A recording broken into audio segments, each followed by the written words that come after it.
Está no ar o nosso Espaço Cidadão, chegando em todo lugar onde tiver internet, pelo nosso canal no YouTube. Faça a sua inscrição através do Robson Carvalho. Pode nos achar também através do Robson Cidadão. Ainda não se inscreveu? Se inscreva logo. E também chegamos em todo o Rio Grande do Norte e no estado de Alagoas através da Band. Hoje vamos conversar com a deputada estadual potiguar pelo Partido Republicanos, Eudiane Macedo. Seja bem-vinda, deputada, ao nosso Espaço Cidadão. Eu que agradeço, Robson, o convite de estar com você mais uma vez. Para mim é sempre uma alegria, né, estar aqui prestando contas e falando um pouco sobre a nossa atuação agora na Assembleia Legislativa. Deputada Eudiane Macedo, você foi vereadora de Natal, né, antes desse mandato de deputada estadual, e algum projeto de lei, algum tipo de iniciativa que você trouxe da cidade de Natal para ampliar para o estado do Rio Grande do Norte? Então, Robson, eu tive 2 mandatos de vereadora na capital de Natal e de vereadora para deputada estadual, nós elaboramos, sim, alguns projetos. Eu vou citar um aqui que já é lei, já foi aprovada na Assembleia Legislativa, que é a abertura das escolas finais de semanas para festejos, para ensaios de quadrilha, para abertura desses espaços para os grupos culturais. Esse projeto, Robson, ele foi elaborado por quê? Porque a juventude, né, que gosta da cultura, que vive no meio da cultura, sentiu uma dificuldade muito grande de ter esses espaços. Então, já era uma lei municipal desde 2015, que é o projeto Escolas Abertas finais de semanas, e a gente colocou a nível estadual também este projeto, que também já é lei a nível estadual. Fora outros projetos, mas ainda não foi aprovado dentro da Assembleia. Muito bem. Antes de falarmos sobre outros projetos, eu gostaria de uma avaliação, de saber a sua posição política hoje, né? Você, como deputada estadual, deputada de oposição, de situação ao governo do estado, qual é a sua posição, deputada? Então, eu sou da base, sim, desde quando me elegi no segundo turno. Eu apoiei a governadora Fátima e eu acredito na sua gestão, né? E assim, desde quando eu tomei posse na Assembleia Legislativa, não é fácil você sair de dentro de uma Câmara Municipal para vir para fazer um trabalho a nível estadual, até porque foram 2 mandatos de vereadora dentro da capital. Mas desde quando eu tomei posse, que a gente vem tentando ajudar o governo, nosso mandato vem tentando ajudar o governo da forma que é correta, né? A gente sabe como foi que a governadora Fátima pegou o nosso estado e tentando reorganizar. Primeiramente, eu disse que prioridade era a folha dos servidores do estado, porque pegamos o estado, os servidores com 4 folhas de atraso, e eu acredito que ninguém quer trabalhar para não ter o seu salário. Todos nós trabalhamos para poder ter o nosso salário. Então, assim, prioridade, foi prioridade do nosso mandato e prioridade do governo, né? Então, de um ano de gestão da governadora Fátima para cá, se conseguiu sim pagar 2 folhas e se conseguiu fazer um cronograma para que fosse paga essas outras folhas atrasadas. Infelizmente, de março para cá, estamos vivenciando algo surreal, a realidade é essa.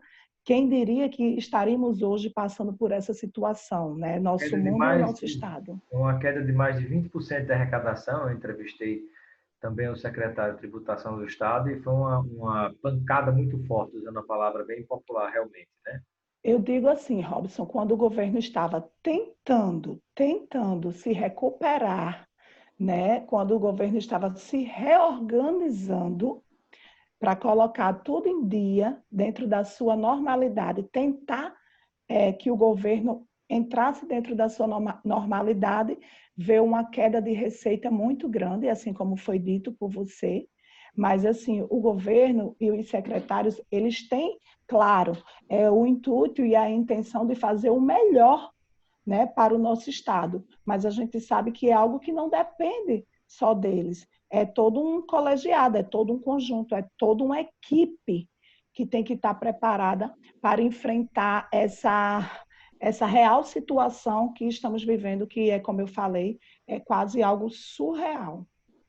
Deputada Eliane Macedo, com relação à sua atuação parlamentar também, que iniciativas foram tomadas em relação a esse contexto da pandemia? Você chegou a apresentar algum tipo de emenda Sim, parlamentar, sim. nesse sentido, né, para destinar recursos para a área da saúde?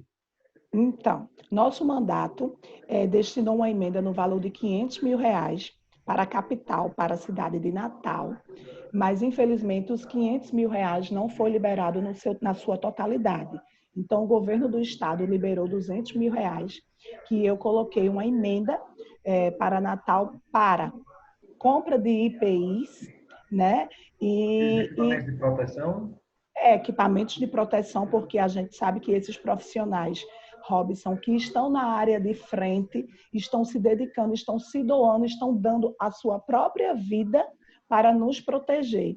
Então, assim, era essencial. Isso tudo foi logo no começo dessa pandemia, né? Que se falava muito e realmente era realidade que se faltava esses equipamentos, porque nós não estávamos preparados. A realidade é que o mundo não estava preparado para essa pandemia. Porque, Robson, se nós estivéssemos preparados, nós não se tinha tantas mortes, né? Então, o mundo não estava preparado. Nem o país de primeiro mundo estava, você imagine o Brasil.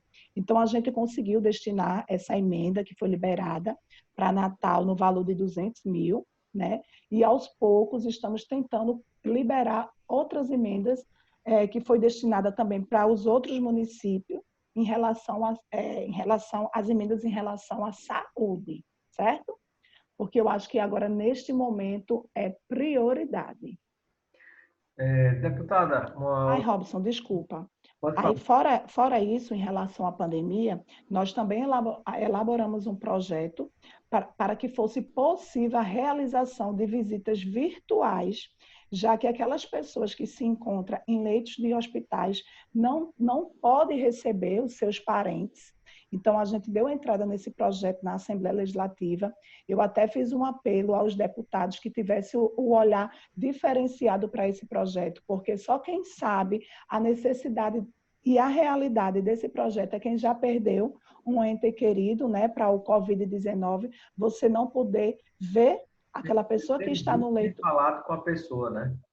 Você não poder ver, você não poder falar, e logo sucessivamente acontece desse seu ente querido ir a óbito, e infelizmente não se pode ter um velório digno, não se pode fazer nada, né? Depois que morre, aí vai para o cemitério. E a família não pode se despedir. Eu falo isso com muita propriedade, porque eu perdi uma prima para o Covid-19 e a família ficou toda desesperada. Eu não pude ir abraçar minhas tias. Eu não, nós ficamos de mãos atadas. Ninguém pode fazer nada. Então, quando você sente na pele o que outras pessoas estão passando, é mais fácil você ter propriedade para falar e elaborar um projeto como este. Então, assim, eu estou aguardando que esse projeto vá para a pauta o mais rápido possível, porque ele é de extrema necessidade. E essa história do sentir na pele, deputada, infelizmente ainda tem muita gente que subestima o problema da pandemia, o problema do coronavírus, né, numa insensibilidade mental. E, mas Brasil, aquela história, e aí, né, não tem ninguém perto de mim, não morreu nenhum parente, nenhum amigo, não morreu meu pai nem minha mãe, então não me preocupo com isso. É uma diferença terrível no mundo que a gente vive hoje, né? Eu vejo isso assim constantemente, né? E assim, às vezes a gente, é como eu estava lhe falando, às vezes a gente fica até sem acreditar. Eu fico sem acreditar que eu estou ouvindo isso de outra pessoa. A gente passando por uma realidade dessa, que é o momento da gente ter ainda mais a união e a gente ter que ouvir isso. A pessoa não se comover, não se doer com a dor do próximo. É muito complicado. Deputado Ediane, e há uma dificuldade muito grande ainda de algumas pessoas de adquirirem álcool gel, sabão, de adquirirem até máscaras. Muita gente está dando um jeito de fazer para se proteger e proteger as outras pessoas também. Há alguma iniciativa de sua parte do mandato em relação a essa questão de máscaras? Então, Robson, no começo, logo do começo da pandemia, né, nossa equipe se mobilizou. Claro, todos nós sabemos de todas as restrições que foi imposta pelo decreto da governadora Fátima, mas logo no começo eu tive uma ideia, né, a nossa equipe, de elaborar, na época ainda não estava sendo uso obrigatório das máscaras, mas o nosso mandato tomou a iniciativa de confeccionar um número de 50 mil máscaras, certo? E para isso nós contratamos costureiras, cada uma trabalhando nas suas residências. Robson, eu lhe digo que foi uma logística grande, mas eu não queria que nenhuma costureira saísse das suas casas. Mas que bacana, né? Porque gerou Foi, emprego e renda também, não foi só comprar gerou, máscara de algum lugar, né? isso. Aí a gente fez a logística toda dentro da Zona Norte. Eu publicizei nas redes sociais que ia precisar de costureiras. Elas entraram em contato com o nosso mandato através do direct. Fizemos toda aquela parte logística. O material todo foi comprado através da minha pessoa. Nós compramos tecido, elástico, linha. Eu levava tudo cortado, nossa equipe se mobilizou, nós levarmos tudo cortado para a costureira, pegava esse material e fizemos entregas dentro da Zona Norte. Aí você pode assim me perguntar, mas Eudiane, você só fez essa ação dentro da Zona Norte? Eu só fiz essa ação dentro da Zona Norte por entender todas as localidades necessitavam. Mas a Zona Norte, aqui nós temos muitos loteamentos que, infelizmente, os poderes públicos desconhecem. E eu conheço essa realidade de perto, porque eu moro no bairro Lagoa Azul, aqui no Conjunto Nova Natal, onde tem muitos loteamentos. Então, eu fiquei preocupada dos poderes públicos não conseguir chegar a tempo, e nós montamos uma equipe. Eu dividi a minha equipe e a gente saiu em rua distribuindo. E vou lhe dizer, Robson, as pessoas, eu até falei sobre isso na Assembleia, que as pessoas acreditam em tudo que lê e tudo que vê, sem realmente saber e procurar a verdade. E logo quando a gente começou a distribuir essas máscaras, muita gente dizia assim, não, eu não vou receber porque essas máscaras são da China. E já vem com o Covid-19 nessas máscaras. Então, assim, eu levava... Que cabeça, né? Tem gente que Pois acredita é, em tudo, Robson. né? Pois é. E eu levei... A gente levava... Tanto acreditar nesse absurdo, como também a história, né? Que também parte, infelizmente, Sim, desse presidente da República que a gente tem. Eu tenho uma opinião muito clara, não tenho problema em falar isso. Para mim, o pior presidente da sim. história desse país. Eu tenho muita clareza e tranquilidade em falar isso. Muitas pessoas estão acordando para isso. E tanto ele quanto Ainda bem, os né? assessores acabam criando um problema com a própria China, que é o maior parceiro comercial do Pois Brasil. é. Entendeu? E isso também é xenofobia, né? Tanto bota as pessoas umas contra as outras, como bota um povo contra o outro. Pelo Mas, amor de Deus, mais respeito, né?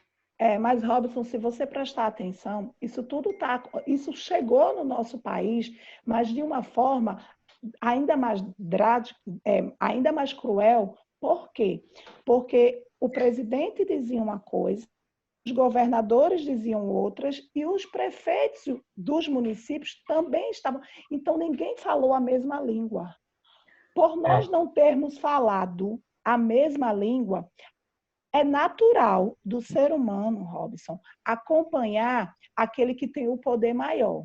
Quem é que tem o poder maior no nosso país? O presidente. Então, se o presidente está na rua, está sem máscara, né? Qual é a tendência da e população? se aglomerando, E estando no fazendo meio de isso. aglomerações. Então, o que é que a população diz assim?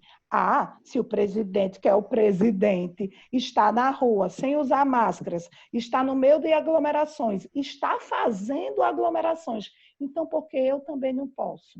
Principalmente o eleitor do presidente, Principalmente, ele principalmente. Mas desequilibra aí totalmente.